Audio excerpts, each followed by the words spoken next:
हे माता रानी, ओ बूढ़ी माई के ना ठीक कर दिया। पता ना होकर परिवार कहाँ बा। मैम पेपर पर साइन कर दी। तू फोन देखा, हम साइन करता नहीं। बूढ़ी माँ ठीक तो हो जाए ना? जी मैम।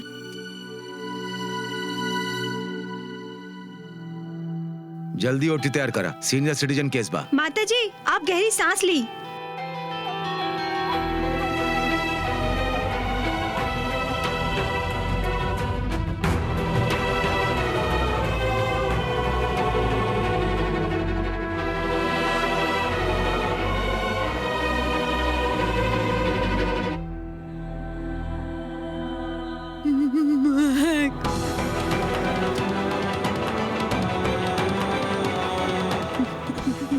माता जी प्लीज आप आराम करी।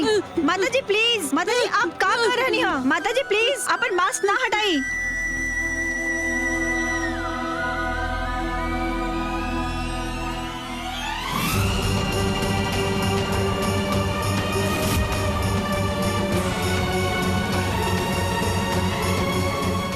इनके ओटी रूम में ले जाएं जल्दी।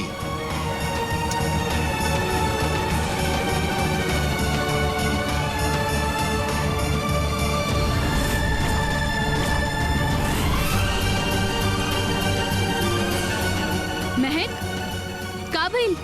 कहाँ है रहल बाड़ू? तू ठीक तो बाड़ू? जैसे अभी नेगेटिव ब्लड मिल जाए हमके इन्फॉर्म कर दिया। महक तो ऐसे चुप का है खड़ा बाड़ू? भइल का?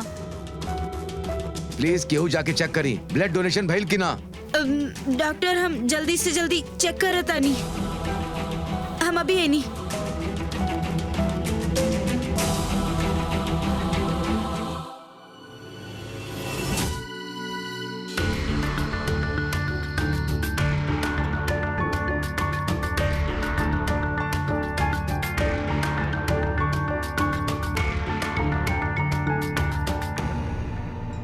अरे जग्गी बैठ काहे नहीं खेजात? काहे थका रहल हा खुद के? ये सब तुहार पोता के मेहरबानी बा, ना खुद आइल ना केहू के खबर भेजलस। अरे जवान लड़का बा, घूमत फिरत आ जाई। अब फिर तू तो मनमानी करत रहला अपन जवानी में। बता तू कितना सुनत रहले हमार? के बा शौर्या? हाँ उहे होई और के।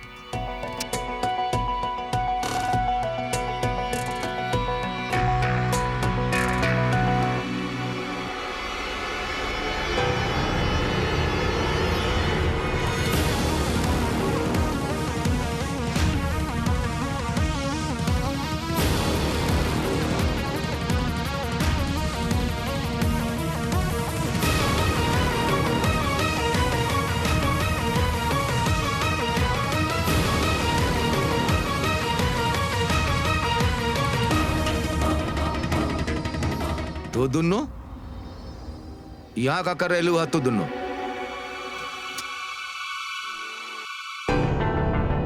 ठीक बा ठीक बा।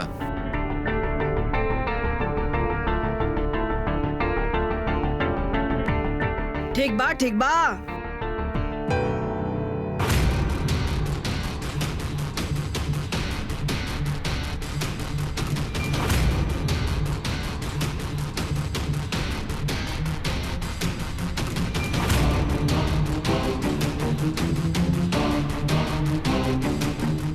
डैडी जी, अगर हमके यहाँ देख के आपके खुशी ना भइल ना, तो हम वापस भी जा सकेनी। लड़की जे तरह से ही सेब कटला ना, कौन दिन तुहार जबान भी उहे तरह कट जाई। सोच समझ के जबान खुलल करा। जुबान काटे के ही तो रह गइल बाब। अपन हिस्सा के प्यार वो सब तो कट ही गइल बा बचपन से। आदित्य कोमल भी आवे चाहत रहले, पर वो सब फैक्ट्री के काम संभाल रहले हानु। चला बढ़िया बा। अरे कुछ तक काम करता, अब खुद के साबित कर रहल बा तोहार आदित्य। ना तो सारा उम्र घर में बोझ बन के पड़ल रहल।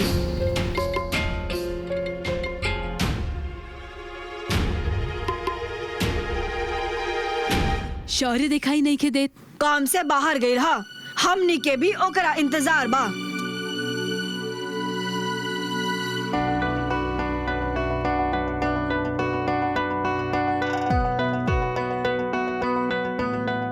ब्लड डोनेशन एक नोबेल बात बा। आप हर 6 महीने में एक बार ब्लड डोनेट कर सकेनी। ई प्रोसेस के बाद आप कुछ खा लेब आ आराम करब।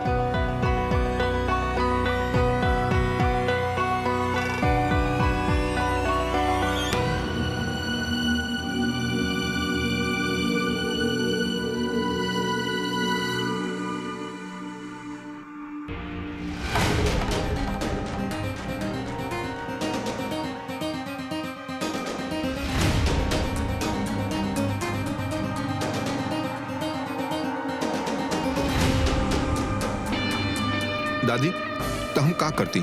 नहीं बताइए, हम का करती? डर के भाग जाती यहाँ से, मरे देती क्यों के? दादी आप खुद बताई कि डैडी जी के पॉलिटिशियन दोस्तन से मिलल ज्यादा जरूरी रहे। डैडी इंसानियत के इतना बात कर रहे हैं, अब का भइल इंसानियत के? हाँ कहाँ गई उनके इंसानियत? अरे क्यों के जान खतरा में रहे, ओकर मदद कर देनी था। हाँ ठीक बा ओके ओके। का कलिहन घर से निकाल दी है? हाँ पहले भी तो एक बार निकाल चुकल बाने ना, और एक बार तो हम खुद हमेशा हमेशा खातिर निकल जाए चाहता नहीं। और कैद लागेल हमके ऊ घर, नहीं रह सके नहीं हम में। दादी हम जी ले बापन जिंदगी। हाँ तो का दादी? हाँ 12 साल के रहनी, तब से घर से बाहर बानी, हॉस्टल के अंदर। माँ के हाथ की रोटी से ज्यादा ना मेस के हाथ की रोटी खैले बानी हम। वार्डन इतना मरले बा कि कबो डैडी इतना ना मरले हुई हैं। ठीक बा फिर से ढूंढ ले कोनो ठिकाना। अभी का चालू हो गई। It's time for magic.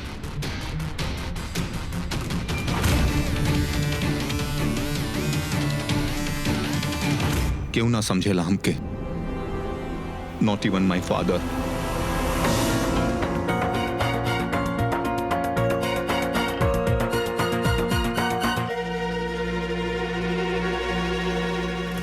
Shaurya, Shaurya, nurse, शौर्य,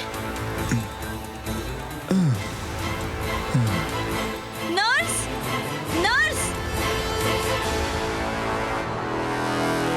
महक, शौर्य, शौर्य, का हो गई? शौर्य, सिस्टर, डॉक्टर, डॉक्टर, देखिए बेहोश हो गई बा। क्यों बा?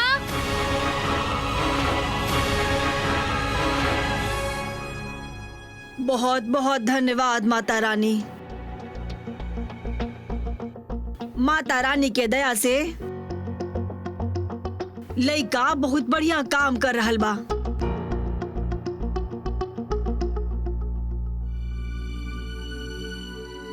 ई ली आपकी दवाई।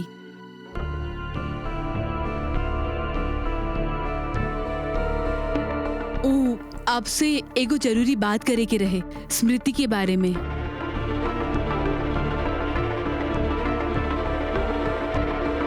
माँ हम आराम करे जा रही है। अगर शोर के कोनो खबर आए तबे बताइए, वरना ना।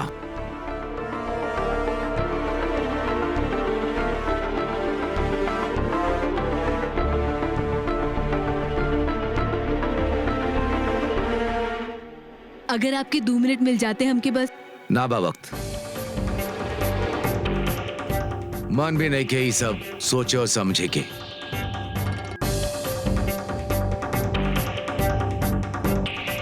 और भी बहुत काम बा हमके करे खातिर। आराम करे दा हमके।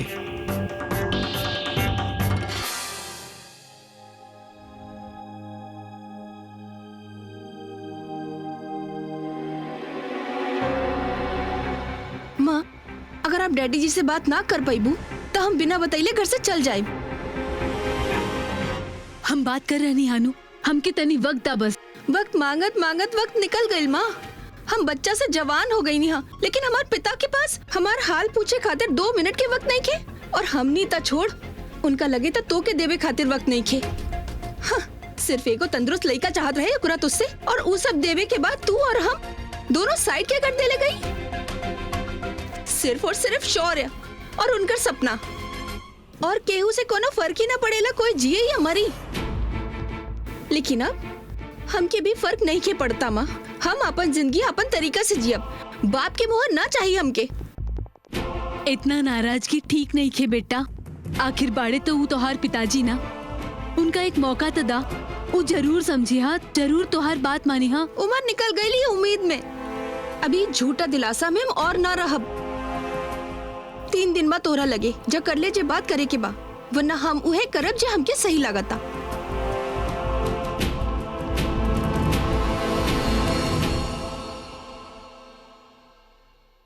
डॉक्टर हम इनका कहले रहनी कि ब्लड देवे के तुरंत बाद चलब फिर अब ना, हम इनका खाए के भी कहले रहनी। बीपी सब ओके बा, बाकी शायद उठे बैठे की वजह से आपके चक्कर आ गए हुई। अब आप घर जा सके नहीं, आप कुछ खा पी के आराम करी। जी बहुत मेहरबानी डॉक्टर जी। डॉक्टर साहब एगो रिक्वेस्ट बाप से, हमका आज भर खातिर हॉस्पिटल में रह सके नहीं। देखी एक्चुअली हमरे पास रह खातिर कोनो जगह नहीं है, प्लीज। सॉरी, बाकी हॉस्पिटल सिर्फ मरीज खातिर बा। अब आप अपन घर जाई और कुछ खा पी के आराम करी। ठीक बा, I will manage. Thank you.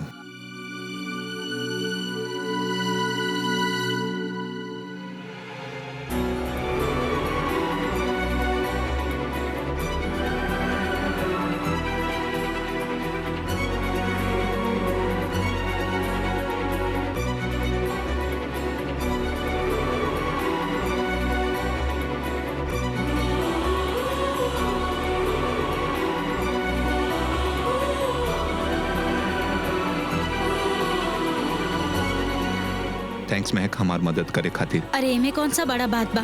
चल तन काल मिलल जाई। बाय।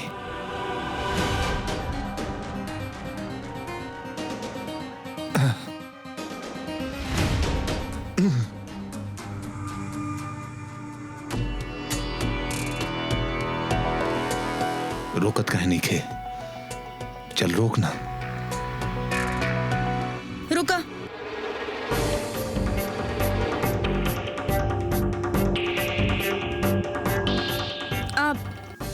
हम माँ से बात करब, तू हमरा घर आज रात रुक जा।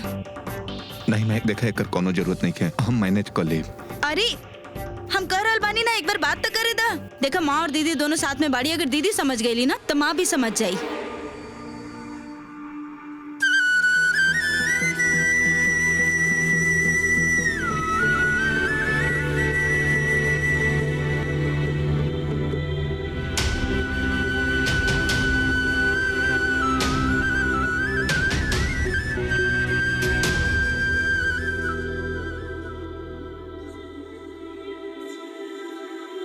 महक,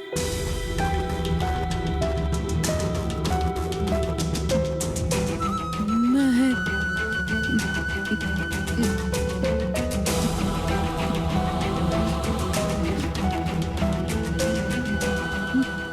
महक, हमार महक। ये आप का कर रहनी माता जी? प्लीज लेट जाई माता जी, प्लीज माता जी, प्लीज माता जी, प्लीज आप सुतल रही। माता जी प्लीज आप मत करिए सब। माता जी रुक जाई। माता जी रुकी। माता जी दिमाग खराब बा तोहार। एक अनजान लड़का के अपन घर में रखबू, उहो ओकरा जेकर वजह से इतना सारा झमेला हो रहल बा। माँ वो तो हमने के यहाँ पर छोड़ी आयल रहे ना, वापस ही जात रहे। खून देवे खातिर वो बूढ़ी माई के मदद कर देले। ओकर मदद तो हमने के करे की चाहिए ना। ऐसे एक दिन के तो बात बा, एक रात के बात बा। उ सब हम नहीं के जानत, ओके खुद निपटे दा। और ओकर बाप से ओकरा का मसला चल रहल बा, ओकरा से हमके कोनो मतलब नहीं के। उ छोकरा हमार घर में ना रही, कहा देनी ना बस।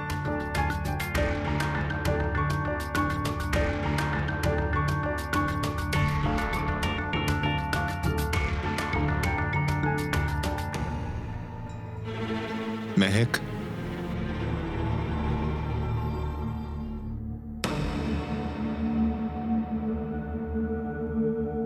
देखिए प्लीज आप लोग झगड़ी मत, हम मैनेज कर ले। बस एक रात के बाद पाना कुछ ना कुछ कर ले। आप लोग प्लीज परेशान मत हो की।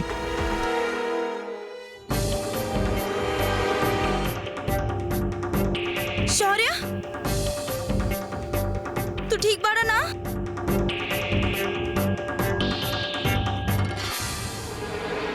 माँ तो के दिखात नहीं के का, ई लड़का के हालत बहुत खराब हो रहल बा। आप कोच सर सिर्फ एकरा में कमी ही ढूंढत रही, लेकिन आई हूँ सबके सामने अच्छा काम कैले सर, तब तो हार मन नहीं के बदलत। आ लड़का है ना रहलू हा एकरा ले तोहार दोस्त बानू। माँ इता हमने के यहाँ पर छोड़े आयल रहे ना और वापस जात रहे। अब खून की जरूरत हमनी के पड़ गई तो हमनी की मदद खातिर रुक गई यहाँ पर। एकरा के कहीं रात रुके किस जगह नहीं खे एकरा पास, कहाँ जाई? और अगर हम ही एकर मदद ना करब तो फिर हमनी कैसे इंसान भइले? ठीक बा, केवल एक रात के लिए ई छोकरा हमार घर में रुकी, ओकरा बाद ये अपन घरे और हम अपन घर। वेल डन शौर्या। आंटी जी थैंक यू आपके ई एहसान खातिर। हम सारा सामान लेके आवतानी तो ठीक बड़ा ना?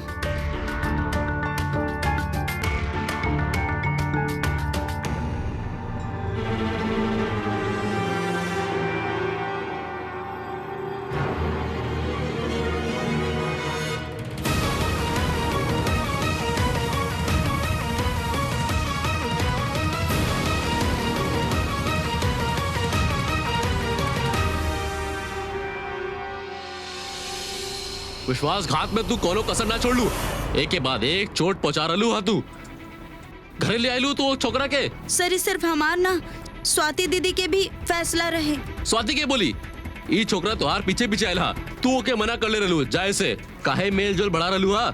स्वाति अपन माँ के मन बदले चाहे तू चाहे कि वो लोग ओके पसंद करी ताकि तोहार यारी बढ़ी। सर जी पहले बात तो सुनी। ज्यादा मत सुनावा, बस इतना याद रखिया धोखा खाइबू तू।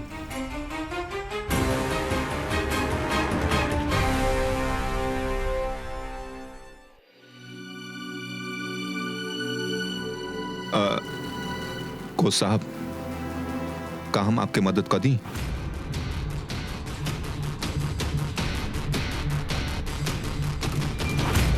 सर सुनी, देखिए हमके पता बा आप हमरा के पसंद नहीं करे नहीं, पर प्लीज हमार विश्वास करी, ट्रस्ट मी। हम अपनी डैडी जी की तरह ना सोचे नहीं, हम वैसा इंसान बिल्कुल नहीं की। हम सच्चा दिल से ना महक के मदद कर चाहता नहीं, हम चाहता नहीं होकर सपना पूरा होके। That's it.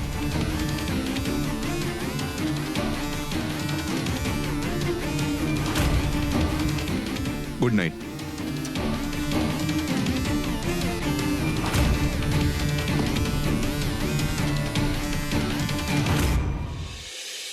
साली आज की रात ना वेस्ट हो जाई, ब्लडी मच्छर्स।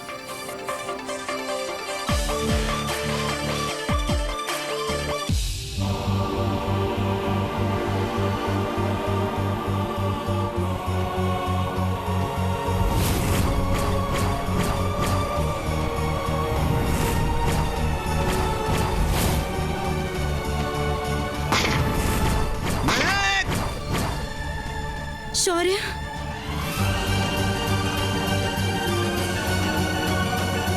शौर्य काहे याद आयल हमरा के? ई सब का हो रहल बा हमरा साथे? ई कौन सा सपना बा? ई का दिखाई दे रहल बा?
महक!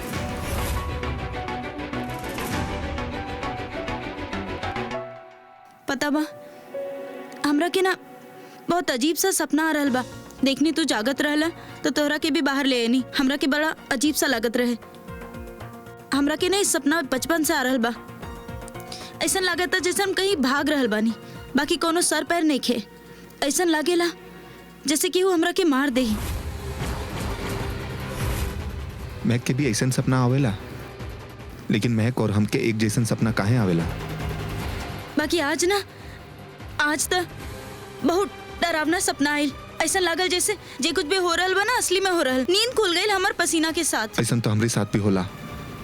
देख Shaurya, don't follow connection with her. ये दुश्मन हा, एके हरावे के बा सिंपैथाइज नहीं के करे के। डैडी जी के कई प्रॉमिस मत भूलिया। अरे कहाँ ख्याली पुलाव पका रहल बा? ऐसे ना चॉकलेट पिघल जाई तोहार। माफ करिया, हम तोहरा के परेशान कैनी और यहाँ पे उठा के ले ली तोहरा के अपना साथ।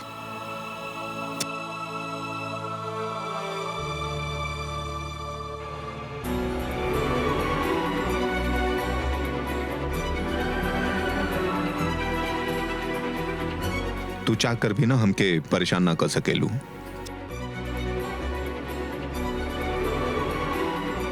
ऐसे का घूर रहल बड़ा? ए भुक्कड़, तू का सगरी चॉकलेट अकेले खेबू, हमके नहीं देबू? बस यह रहे दोस्ती, यह रहे प्यार? हाँ, दिस इज प्योर अत्याचार।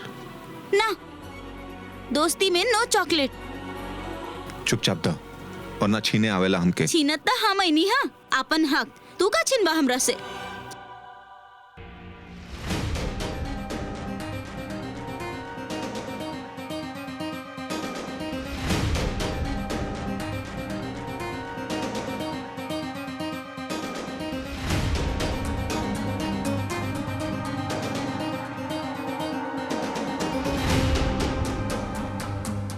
देखा, चॉकलेट हम चुरा लेने ना। तू का ले लू बॉक्सिंग चैंप? अब हमनी के चले के चाहिए, वरना फिर से कोनो मुसीबत में पड़ जाए हमनी दोनों।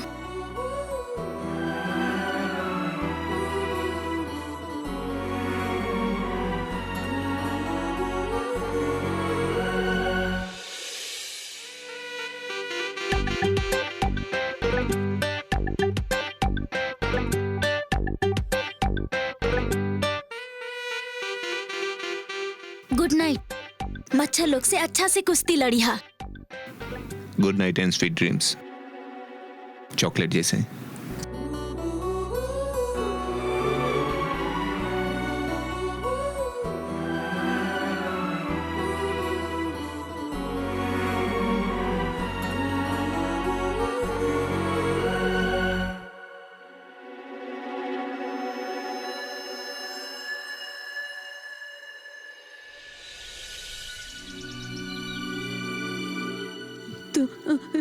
तू लोग काहे यहाँ से जाए न दे रहा? हाँ?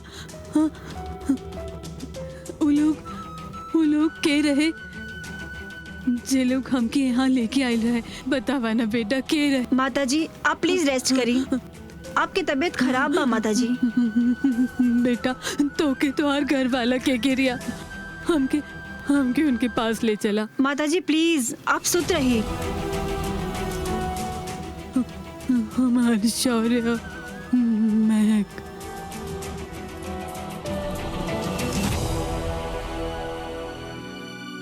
ई देखा, खीर बनाई नहीं है तोहरा खातिर।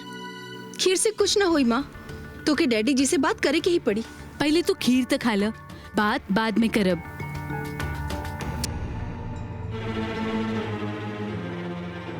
शौर्य बेटा कैसन बड़ा तू? आँख तरस गई रही तो के देखे के लेल। अब तू खिला खिला के देखा माँ साण का दिल बड़ू। अब तू खुद ही सोचा हम कैसन लगा था नहीं।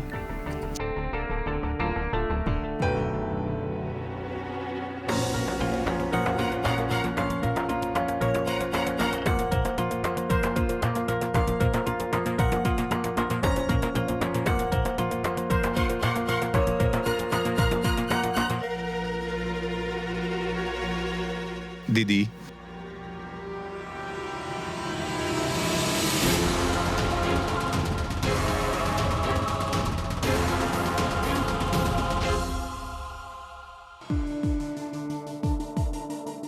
हाँ मीटिंग बा देखा थई वहाँ जाके पता लगी का करे के बा। डैडी जी, ठीक बा, हम आपसे बाद में बात करब। हमके आपसे एगो जरूरी बात करे के बा। डैडी जी, अरे हमार लाल, कब से तोहार राह देखत रहनी। कहाँ तक पहुँचल कहानी? आई बताओ तानी। सूतत उठत खात पियत मरत जियत, बस शौर्य शौर्य शौर्य, और तो कोई जैसे बाड़े ही नहीं घर में। तोहार प्लान तक काफी मजबूत लगा था हमके। अरे प्लान तो बहुत मजबूत बा डैडी जी, बस आप देखते जाइए। कुछ दिन में ना हमारी आगे पीछे ऐसा नाची जैसे बारिश में मोरनी। मोरनिया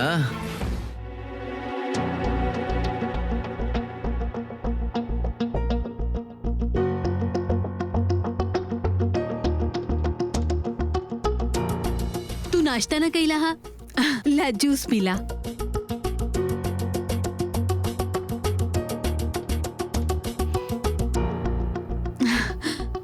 हम नाश्ता लगा के आवतानी। माँ कहीं कुछ सुन तो ना लेहली? ये लोग का बात करत रहल? हमके देखत ही ये लोग चुप काहे हो गई?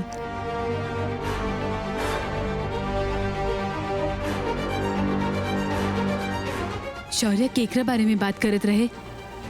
पता ना इया एकर पिताजी का खेल रच रहले ह। माँ कुछ ना सुन ले ओखे, बस उनके पता चल गई प्लान के तो गड़बड़ हो जाई।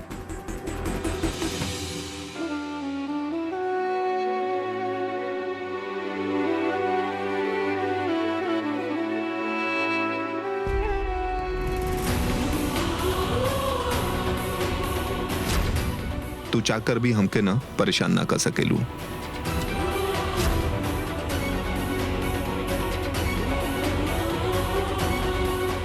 ई का हो रहल? हमार ध्यान काहे ना लग रहल?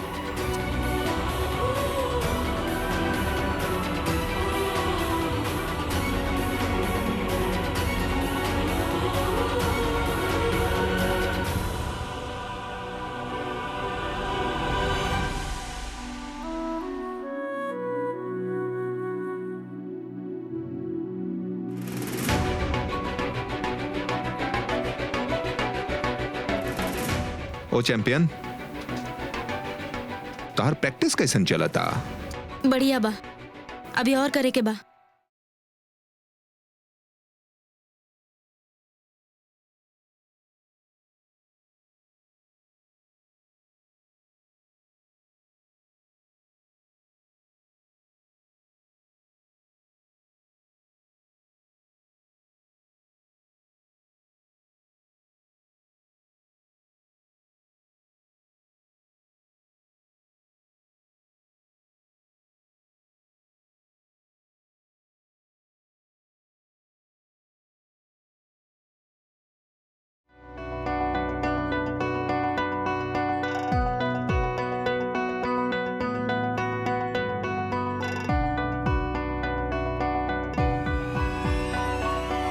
सुना, आज रात के थोड़ा वक्त निकाल सकेलू? बिल्कुल ना। प्लीज। देखा, हमार एगो दोस्त के बर्थडे है, हम चाहता नहीं कि तू हमरे साथ चला, हमके अच्छा लगी। ना प्लीज देखा ना, सिर्फ 1 घंटा के बाद बा, तू चलबू ना तो हमके अच्छा लगी। तू हमरा खातिर इतना ना कर सकेलू?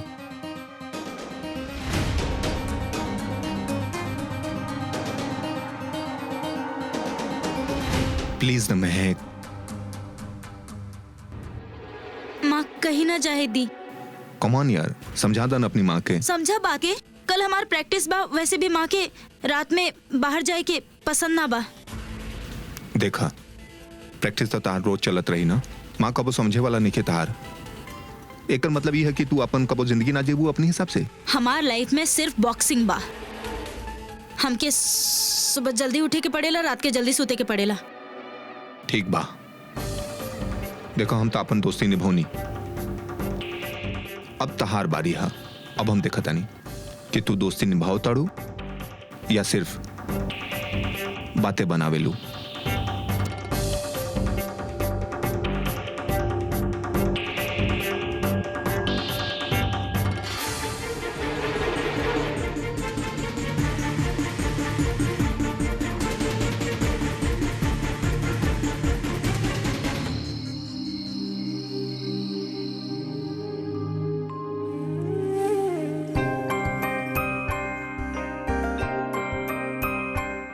तनी दाल ले ला। अरे बस बस बस, पेट भर गई। आज खाए से मना कर रहलू हा? तबीयत तक ठीक बा ना तोहार? अरे माँ ठीक बानी, खिला खिला के पेट निकाल देलू आप हमार। चला तू दोनों खाना खा ला, हम सुबह की तैयारी करता नहीं।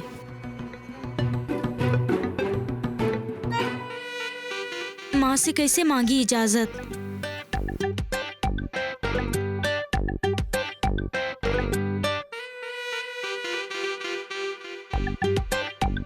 माँ। हाँ बोला ना। ना ना कुछ ना। कुछ तो चल था छुटकी के दिमाग में।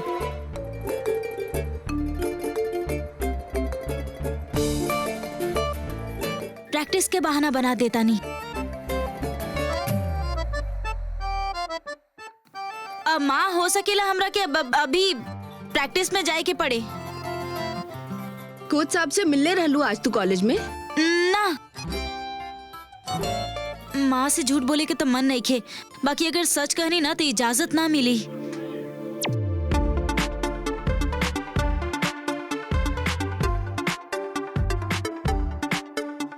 छुटकी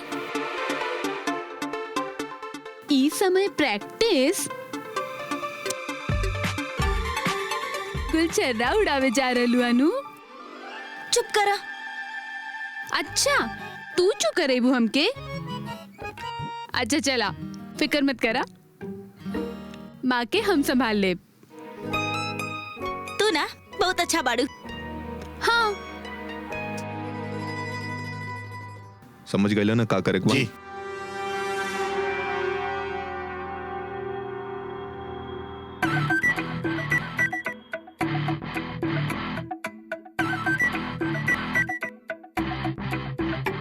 माँ अब हम आराम करे जा रहल बनी।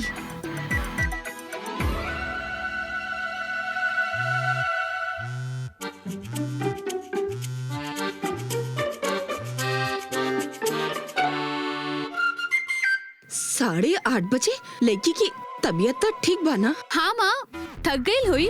पहलवानी कोनो आसान काम थोड़े ना बा।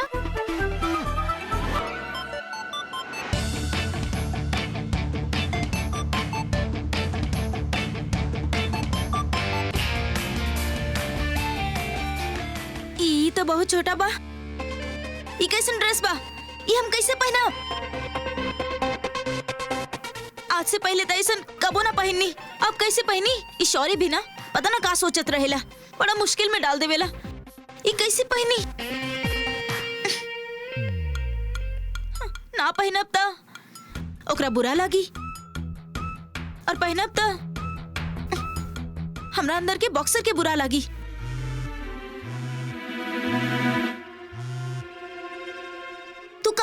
तोहर दिमाग कहाँ बा? यहाँ बा कि दिल्ली दर्शन खातिर गइल बा? ई कैसन ड्रेस भेजले बाड़ा तू? लेकिन मैं को ड्रेस ना स्पेशली हम तारा खातिर लेके आइल रानी। हमके लागत रहे कि ये ड्रेस में तू बहुत स्पेशल लगू। लेकिन ठीक बा, अगर तू कंफर्टेबल नहीं खू ओके पहनने में तो ठीक बा, मत पहना।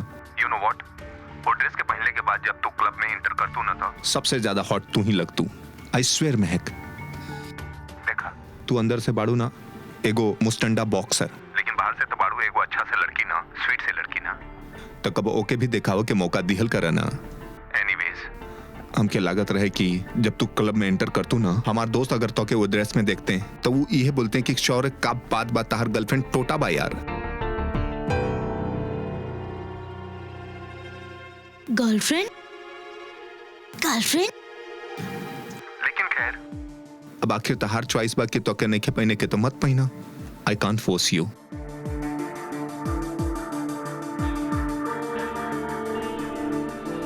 ना ना, ई ना पहनल जाई हमरा से।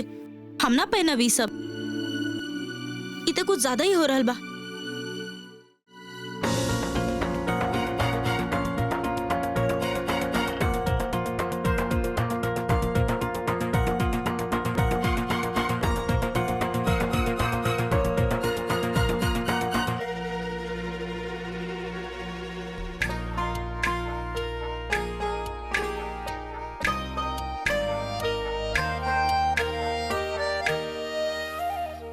आज खीर भी ना खैला हा। ऊ 9 बजे से पहले ही लमलेट हो गई। देख अगर जग रही हा तो बुला ला, खीर खियादा। हाँ वैसे हूँ ओके खीर खिवाइले बिना तो के थोड़े ना हजम होई। माँ तोहार दुलारी ते नींद की प्यारी हो गईली, सुते दियो के? लो भला, ऐसा तो कब्बो ना भइल रहे। भैया आज ज्यादा प्रैक्टिस के लिए हुई, अच्छे बात बा। खाए से ज्यादा प्रैक्टिस पर ध्यान देवे लग लिया।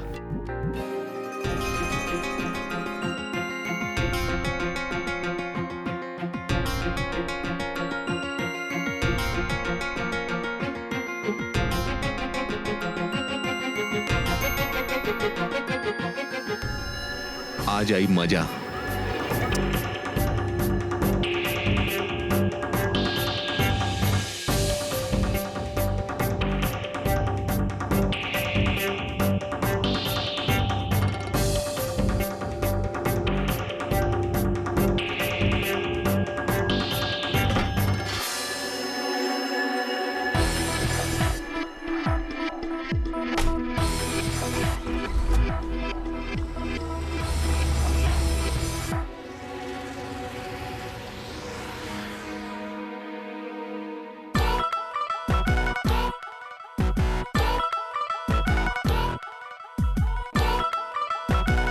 इतना छोटा फ्रॉक तो हम बचपन में भी ना पहननी। इस शहर के तितली लोग कैसे इतना छोटा छोटा फ्रॉक पहने ली? इतना कसल बाई ड्रेस, हम तो सांसें ना ले पा रहनी।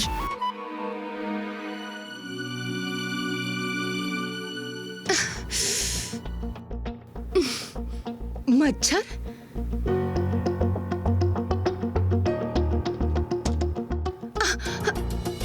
ये मच्छर यहाँ कहाँ से आ गई? कितना मच्छर बा, ऐसा लगा था जैसे कश्मीर में घुसपैठी घुस गई बा। हे राम, हमार बेटी दोनों कैसे सोत हुई है कमरा में। एक काम करता नहीं, कछुआ चाप जला देता नहीं उनका कमरा में। हाँ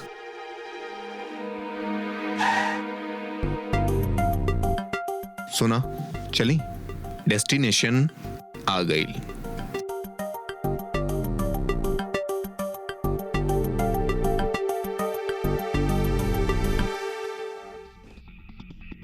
रुका, हम हेल्प करता नहीं।